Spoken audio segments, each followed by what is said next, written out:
وما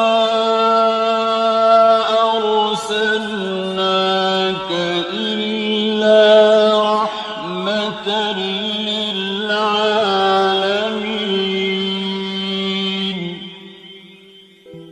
نبی کریم صلی اللہ علیہ وسلم بنی نوع انسان کے لیے اللہ کے آخری نبی ہیں، اور آپ پر نازل ہونے والی کتاب قرآن مجید اللہ تعالیٰ کی آخری کتاب ہے، لہذا نبی کریم صلی اللہ علیہ وسلم کی پاکیزہ زندگی امت مسلمہ کے لیے تا قیامت واجب الاتباع، رشد و ہدایت کا ابدی سرچشمہ اور ذریعہ نجات ہے۔ لقد كان لكم في رسول الله أسوة حسنة۔ یقیناً رسول اللہ کی زندگی تمہارے لیے بہترین نمونہ ہے، لہذا رحمت للعالمین کی سیرت مطہرہ کا مطالعہ ہر مسلمان کی زندگی کا لازمی حصہ قرار پایا۔ مسلمان مردوں، عورتوں اور بچوں کی اسی ضرورت کے پیش نظر نبی رحمت صلی اللہ علیہ وسلم کی سیرت طیبہ پر سیٹ تیار کیا ہے، جس کی تیاری میں قرآن مجید، صحیح احادیث اور مستند سیرت کی کتابوں سے استفادہ کیا گیا ہے۔ اس سیٹ میں سیرت النبی صلی اللہ علیہ وسلم کو مفصل طور پر بیان کیا گیا ہے۔ نبی صلی اللہ علیہ وسلم کی زندگی کے تمام پہلو اور واقعات ترتیب وار انتہائی دلچسپ انداز، خوبصورت آواز اور آسان الفاظ میں بیان کیے گئے ہیں۔ لیجئے سماعت فرمائیے رحمت للعالمین۔ سیرت نبوی کو مکمل طور پر بیان کرنا اس وقت تک ممکن نہیں جب تک اسلام سے پہلے اور بعد کے حالات کا تقابل نہ کیا جائے۔ اس لیے ہم اصل مضمون سے پہلے اسلام سے پہلے عرب کی کیفیت بیان کریں گے، عرب اقوام اور ان کی معاشرت کا نقشہ کھینچیں گے، پھر وہ حالات بیان کریں گے جن میں رسول اللہ صلی اللہ علیہ وسلم کی بعثت ہوئی۔ لفظ عرب کے لغوی معنی صحرا اور بیاب و گیاہ زمین کے ہیں۔ عہد قدیم سے یہ لفظ جزیرہ نمائے عرب اور اس میں بسنے والی قوموں پر بولا گیا ہے۔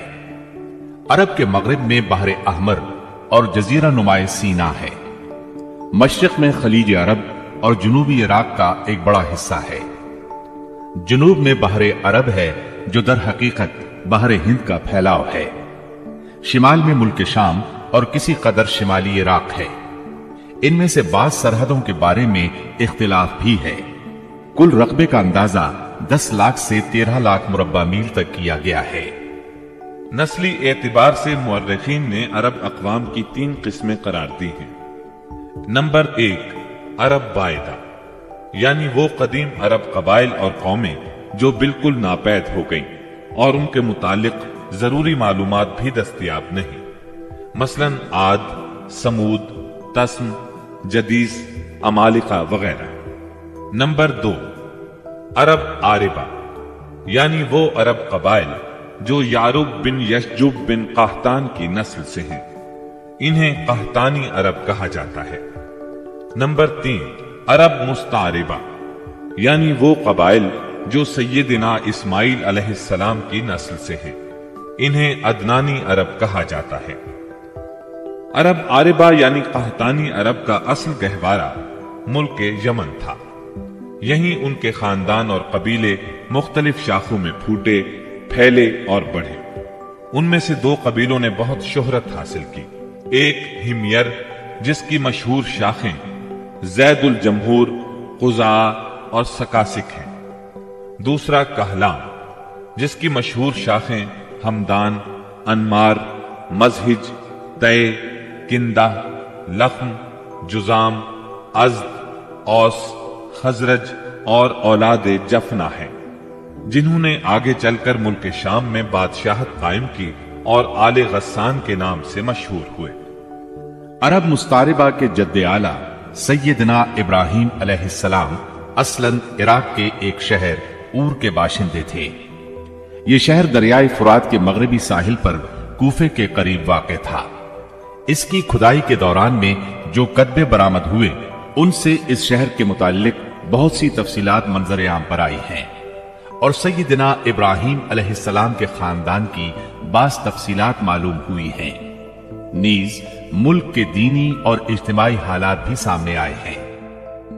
سیدنا ابراہیم علیہ السلام یہاں سے ہجرت کر کے شہر حران تشریف لے گئے تھے اور پھر وہاں سے فلسطین جا کر اس کو اپنی دعوتی سرگرمیوں کا مرکز بنا لیا اور دعوت و تبلیغ کے لیے یہیں سے اندرون و بیرون ملک آتے جاتے رہتے تھے۔ ایک بار آپ مصر تشریف لے گئے۔ فرعون نے آپ کی بیوی سیدہ سارہ علیہ السلام کی کیفیت سنی تو بدنیت ہو گیا، انہیں بری نیت سے اپنے دربار میں بلایا، لیکن اللہ نے سیدہ سارہ کی دعا کے نتیجے میں غیبی طور پر فرعون کی ایسی گرفت کی کہ وہ ہاتھ پاؤں مارنے لگا۔ اس کی نیت بد اس کے منہ پر مار دی گئی اور وہ اس حادثے کی نوعیت سے سمجھ گیا کہ سیدہ سارہ اللہ کی نہایت خاص اور مقرب بندی ہیں۔ وہ ان کے اس وصف سے اس قدر متاثر ہوا کہ اپنی بیٹی ہاجرہ کو ان کی خدمت میں دے دیا۔ پھر سیدہ سارہ نے سیدہ ہاجرہ کو ابراہیم علیہ السلام کی زوجیت میں دے دیا۔ ابراہیم علیہ السلام ان دونوں کو لے کر فلسطین واپس تشریف لائے۔ پھر اللہ نے سیدہ ہاجرہ کے بطن سے ابراہیم علیہ السلام کو ایک فرزند ارجمند اسماعیل علیہ السلام عطا فرمایا۔ سیدہ سارہ بے اولاد تھی، اس لیے انہیں بہت غیرت آئی اور انہوں نے سیدنا ابراہیم علیہ السلام کو مجبور کیا کہ سیدہ ہاجرہ کو ان کے نوزائیدہ بچے سمیت جلا وطن کر دے۔ حالات نے ایسا رخ اختیار کیا کہ انہیں سیدہ سارہ کی بات ماننا پڑی اور وہ سیدہ ہاجرہ اور اسماعیل علیہ السلام کو لے کر حجاز تشریف لے گئے۔ وہاں انہیں ایک بے آب و گیاہ وادی میں اتار دیا۔ اسی جگہ آج بیت اللہ ہے، اس وقت نہیں تھا، صرف ٹیلوں کی طرح ابھری ہوئی زمین تھی۔ سیلاب آتا تو دائیں بائیں سے کترا کر نکل جاتا تھا۔ وہیں مسجد حرام کے بالائی حصے میں زمزم کے پاس ایک بہت بڑا درخت تھا۔ آپ نے ان دونوں کو اسی درخت کے پاس چھوڑا تھا۔ اس وقت مکے میں پانی تھا نہ انسان، اس لیے سیدنا ابراہیم علیہ السلام نے ایک توشہ دان میں کھجوریں اور ایک مشکیزے میں پانی رکھ دیا۔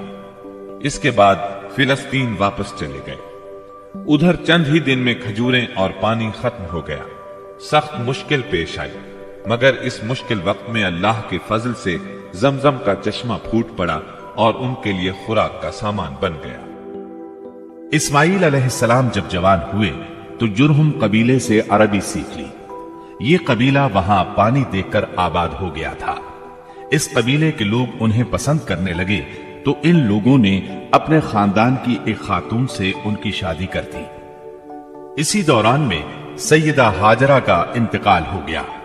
ادھر سیدنا ابراہیم علیہ السلام کو خیال آیا کہ اپنا ترکہ دیکھنا چاہیے، چنانچہ وہ مکہ معظمہ تشریف لے گئے، لیکن سیدنا اسماعیل علیہ السلام سے ملاقات نہ ہوئی۔ بہو سے حالات دریافت کیے، اس نے تنگ دستی کی شکایت کی۔ آپ نے وصیت کی کہ اسماعیل آئیں تو کہنا اپنے دروازے کی چوکھٹ بدل دے۔ سیدنا اسماعیل علیہ السلام اس وصیت کا مطلب سمجھ گئے۔ انہوں نے بیوی کو طلاق دے دی اور ایک دوسری عورت سے شادی کر لی جو جرہم کے سردار مزاز بن عمرو کی صاحبزادی تھی۔ ان کی دوسری شادی کے بعد ایک بار پھر سیدنا ابراہیم علیہ السلام مکے تشریف لے گئے، مگر اس مرتبہ بھی سیدنا اسماعیل علیہ السلام سے ملاقات نہ ہو سکی۔ بہو سے حال پوچھا تو اس نے اللہ کی حمد و ثنا بیان کی۔ آپ نے وصیت کی کہ اسماعیل اپنے دروازے کی چوکھٹ برقرار رکھیں اور فلسطین واپس ہو گئے۔ اللہ تعالی نے مزاز کی بیٹی سے اسماعیل علیہ السلام کو 12 بیٹے عطا فرمائے۔ ان 12 بیٹوں سے 12 قبیلے وجود میں آئے اور سب نے مکے ہی میں رہائش اختیار کی۔ ان کے حالات زمانے کی گرد میں دب کر رہ گئے، صرف نابت اور قیدار کی اولاد گمنامی سے محفوظ رہی۔ قیدار بن اسماعیل علیہ السلام کی نسل مکہ معظمہ ہی میں پھیلتی پھولتی رہی، یہاں تک کہ عدنان اور پھر ان کے بیٹے معد کا زمانہ آ گیا۔ عدنانی عرب کا سلسلہ نسب صحیح طور پر یہیں تک محفوظ ہے۔ عدنان نبی صلی اللہ علیہ وسلم کے سلسلہ نسب میں 21ویں پشت میں آتے ہیں۔ بہرحال معد کے بیٹے نزار سے کئی خاندان وجود میں آئے۔ دراصل نزار کے 4 بیٹے تھے اور ہر بیٹا ایک بڑے قبیلے کی بنیاد ثابت ہوا۔ چاروں کے نام یہ ہیں: ایاد، انمار، ربیہ اور مزر۔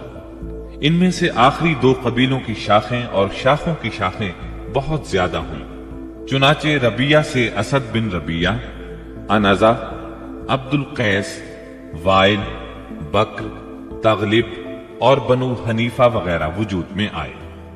مزر کی اولاد 2 بڑے قبیلوں میں تقسیم ہوئی۔ نمبر 1 قیس اعلان بن مزر، نمبر 2 الیاس بن مزر۔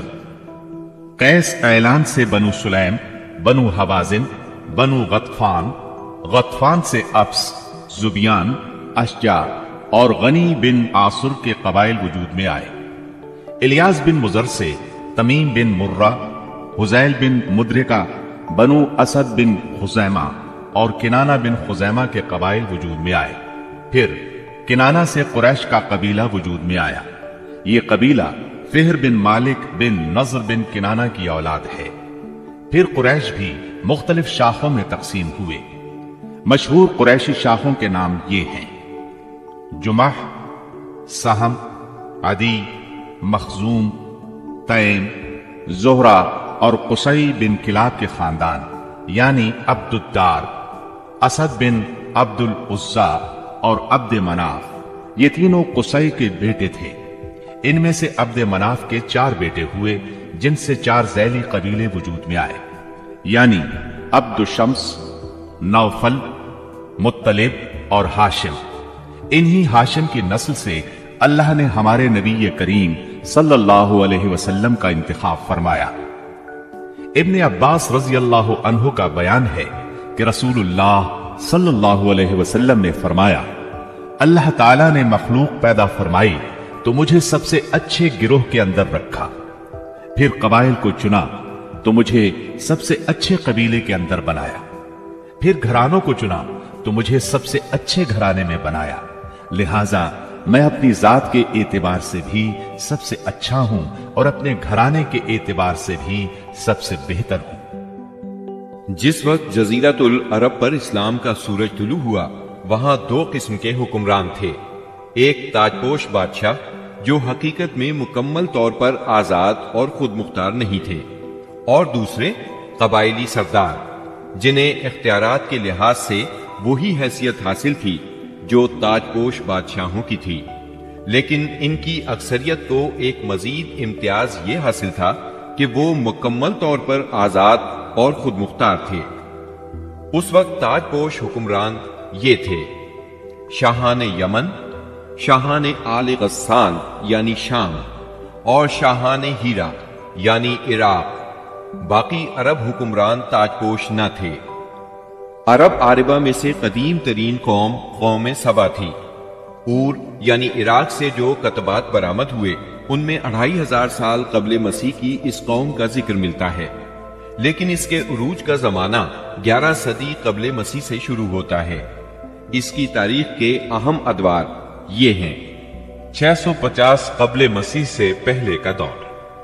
اس دور میں سبا کے بادشاہوں کا لقب مکرب سبا تھا۔ ان کا پایہ تخت سرواہ تھا، جس کے کھنڈرات آج بھی معارب کے مغرب میں 1 دن کے فاصلے پر پائے جاتے ہیں۔ یہ کھنڈرات خریبہ کے نام سے مشہور ہیں۔ اسی دور میں معارب کے مشہور بند کی بنیاد رکھی گئی، جسے یمن کی تاریخ میں بہت اہمیت حاصل ہے۔ 650 قبل مسیح سے 115 قبل مسیح تک کا دور۔ اس دور میں سبا کے بادشاہوں نے مکرب کا لفظ چھوڑ کر ملک یعنی بادشاہ کا لقب اختیار کر لیا اور سرواہ کی بجائے معارب کو اپنا دارالسلطنت بنایا۔ اس شہر کے کھنڈرات آج بھی صنعاء سے 60 میل مشرق میں پائے جاتے ہیں۔ 115 قبل مسیح سے 300 عیسوی تک کا دور۔ اس دور میں سبا کی مملکت پر قبیلہ ہمیر کو غلبہ حاصل رہا۔ اور اس نے معارف کی بجائے ریدان کو اپنا پائے تخت بنایا۔ پھر ریدان کا نام ظفار پڑ گیا، جس کے کھنڈرات آج بھی شہر یریم کے قریب ایک دائرہ نما پہاڑی پر پائے جاتے ہیں۔ اسی دور میں قوم سبا کا زوال شروع ہوا۔ 300 عیسوی کے بعد سے آغاز اسلام تک کا دور، اس دور میں یمن کے اندر مسلسل اضطراب اور انتشار برپا رہا۔ انقلابات آئے، خانہ جنگیاں ہوئیں اور بیرونی قوموں کو مداخلت کے مواقع ہاتھ آئے، یہاں تک کہ ایک وقت ایسا بھی آیا کہ یمن کی آزادی سلب ہو گئی۔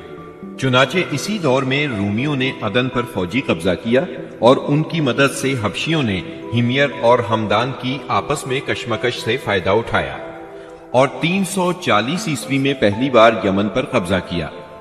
یہ قبضہ 378 عیسوی تک برقرار رہا۔ اس کے بعد یمن کی آزادی تو بحال ہو گئی، مگر معارف کے مشہور بند میں رکھنے پڑنا شروع ہو گئے، یہاں تک کہ 450 عیسوی یا 451 عیسوی میں بند ٹوٹ گیا اور وہ عظیم سیلاب آیا جس کا ذکر قرآن مجید کی سورہ سبا میں سیل عرم کے نام سے کیا گیا ہے۔ پھر 523 عیسوی میں ایک اور سنگین حادثہ پیش آیا، وہ یہ کہ یمن کے یہودی بادشاہ زونواس نے نجران کے عیسائیوں پر ایک ہیبت ناک حملہ کیا، انہیں عیسائی مذہب چھوڑنے پر مجبور کرنے کی کوشش کی۔ جب وہ اس پر آمادہ نہ ہوئے تو زونواس نے خندقیں کھدوا کر انہیں بھڑکتی ہوئی آگ میں جھونک دیا۔